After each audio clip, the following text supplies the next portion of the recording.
So I was just talking to my mom the other night how she's unable to do most of his activities or do things that she interested in because she have to rely on my dad to accompany her to do those things. Or maybe she want her child, like he want her daughter or like her sons to accompany her to do what to do what she likes to do and things like that.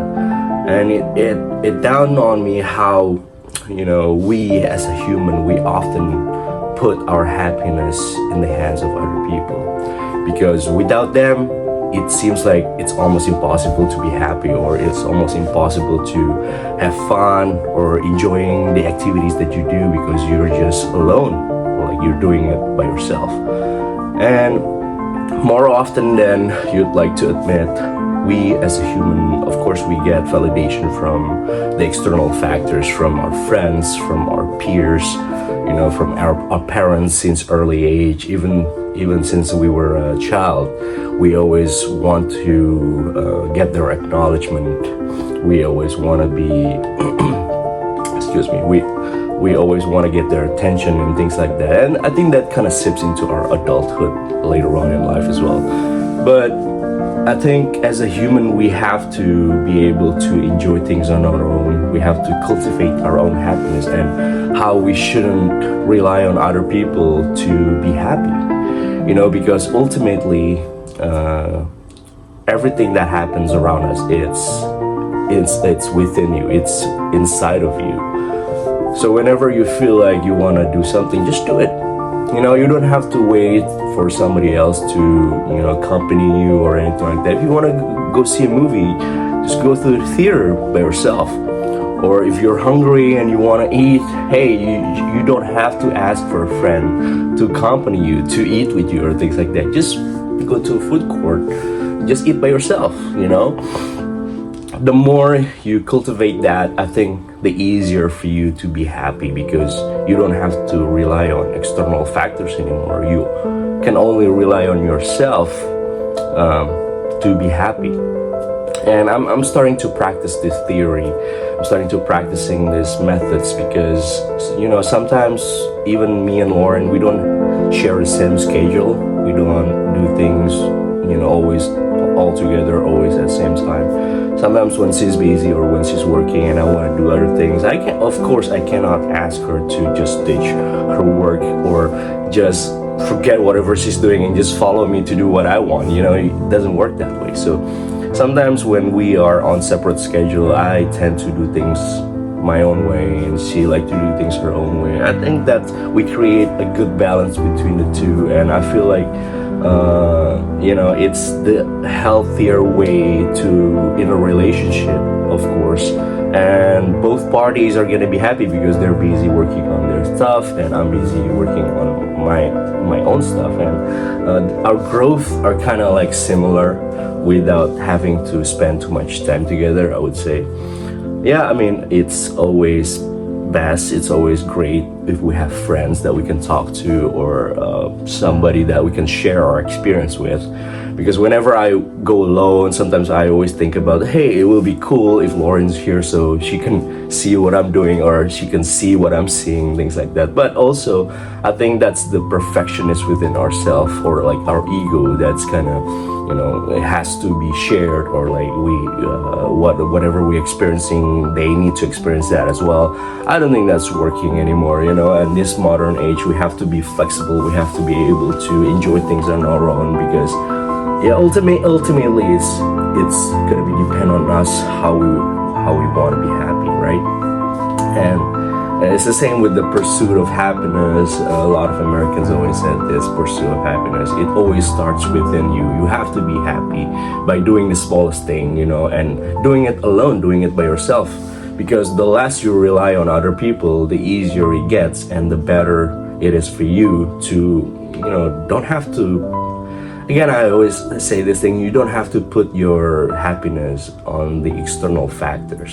You can only find happiness if you are happy inside, if you enjoy what you're doing, if you can do things on your own, you're more independent, you are more, I would say, what do you call that? It's not independent. You are more self-reliable or self-relying. Yeah, there are lots of words for it, but mostly that you have to rely on yourself, right? And yeah, it's very hard, especially in the place where you grew up close knit with your family and things like that. But I learned to live life by myself, because ever since I was in university, or like I was in college, I always lived by myself.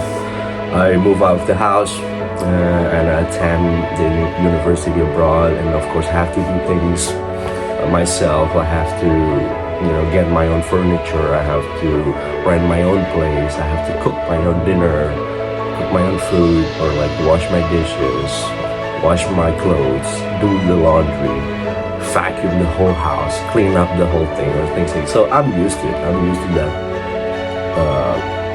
Not lonely, but I'm used to that self-relying stage, or self-relying phase, something like that. So yeah, it gets easier. It's just easy for me to do things my own way, and without having to rely on other people, like to clean my place or to cook my food and things like that. So the more you enjoy the process, the more you are used to it, the better your life will be. And it's the same, like I wanna show you two books that I read. This is the Subtle Art of Not Giving a by Mark Manson. This is a really good book. If you want to read about how, basically human, we always have some amount of we can get during the day, and you have to be able to, you have to be cautious, and you have to be, you have to be careful how you're giving your attention to. I mean, you have to split your attention, and you have to split your focus into a lot of different things, and you have to be careful where you want to put your focus on. So this book really tell you how you can do that. It's a really good book. You have to read it. And also another book is called The Happiness Advantage by Sean Anker. So this book tells you how a positive brain will fuel success in work and life. So this is another book that I would recommend, because it gives you another perspective how you can find happiness in life. Like as I told you earlier, how you can only rely on yourself and not relying on other people to do so. So this is a really good book. If you want to give it a check out, give it a read. These two books. And yeah, this talk's gonna be that short. I just wanna tell you that we can find happiness from within by ourselves without having to rely on other people. So I hope the more you get to know this principle, the more you practice it, the more you start to understand how you can find happiness everywhere. You can find happiness just by being still.